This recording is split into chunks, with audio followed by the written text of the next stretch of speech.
بلاد الأبات الهداة الكرام وحسن الكتاب الذي لا Dans cette vidéo, on va parler de la performance de l'équipe nationale de la Mauritanie dans la Coupe d'Afrique de Côte d'Ivoire 2024. N'oubliez pas d'aimer et de vous abonner.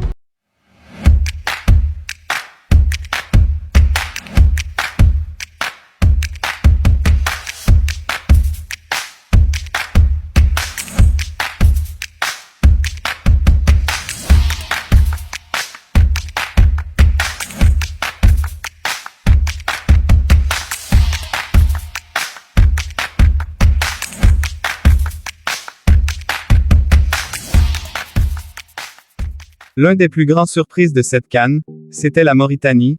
La Mauritanie, l'un des meilleurs projets de football en Afrique dans les dernières années. Et pour les gens qui ne le savent pas, la Mauritanie en 2012 dans le classement mondial de la FIFA, ce pays était à la 205e position, ce qui veut dire l'avant-dernière position. Et cette CAN est la troisième fois successive que la Mauritanie participe depuis la première participation en Égypte 2019.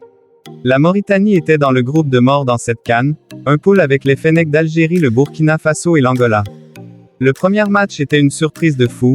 La Mauritanie jouait dans le demi-terrain de la Burkina Faso pendant plus de 40 minutes avec des tirs et des dribbles, mais le but n'était pas présent. La deuxième mi-temps, l'équipe de Burkina a senti le danger et a joué avec toutes ses forces, et la Mauritanie sur bloc défensif pendant 45 minutes. Mais à la fin, le Burkina a eu un penalty à la dernière minute et a marqué un but. Une erreur défensive a coûté la Mauritanie un point au moins. Le deuxième match était une prestation masterclass pendant 90 minutes entre la Mauritanie et l'Angola, un match intense, offensif jusqu'à la dernière seconde. La Mauritanie a perdu sur un score de 3-2 en faveur de l'Angola. La Mauritanie a marqué l'un des plus beaux de la CAN grâce à Bouna Amar et Aboubakry Koïta.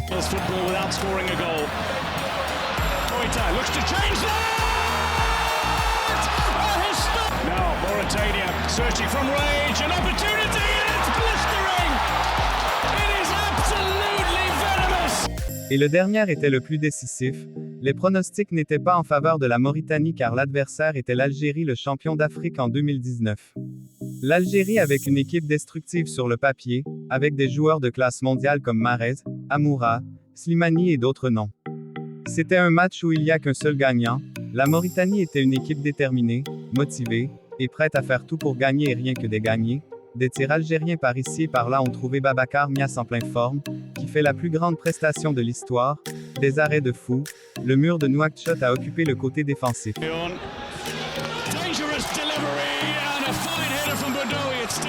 À la 37e minute sur un corner, le capitaine Mohamed Delahi a inscrit un but iconique dans le camp de algérien.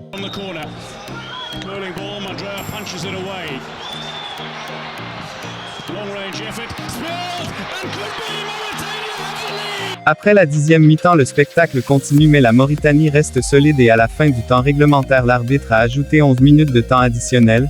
Ces 11 minutes sont les plus longs de l'histoire de chaque Mauritanien. Mais l'arbitre siffle la fin du match. La Mauritanie en 8e finale pour la première fois de son histoire. Une célébration dans toutes les villes de la Mauritanie. Le dernier match était contre la Cap-Vert et l'équipe a perdu à la dernière minute sur un penalty. Mais l'histoire retiendra qu'une nation qui a été la dernière au monde avant 13 ans et aujourd'hui dans les meilleurs en Afrique et réalisé que certains n'ont pas pu faire. Le travail pour le pays paie toujours. D'après des rumeurs et certaines sources, plusieurs joueurs ont été repérés par des grands clubs. Comme le latéral Ibrahima Keïta qui est dans le radar de la Villarreal, Girona, Valence et Werder Bremen. Et Aboubakar Koïta qui évolue en championnat de Belgique peut signer à Watford dans les prochains jours. Et le gardien de but Babacar Niasse qui est aussi dans le repéré de certains clubs français comme Montpellier. Et il y a Bouna Amar qui est à 90% sûr de signer dans le club marocain Wydad Casablanca. Et les dernières rumeurs est le latéral de Hilal soudanais Kadim Dio qui peut lui aussi signer à Nantes. En attendant des informations claires et sûres, je suis persuadé que d'autres comme Mawson et Gassama aussi auront une offre dans les prochains jours. Merci d'avoir regardé la vidéo et dites-moi en commentaire votre avis sur la prestation de la Mauritanie et dites vos 5 meilleurs joueurs de cette sélection.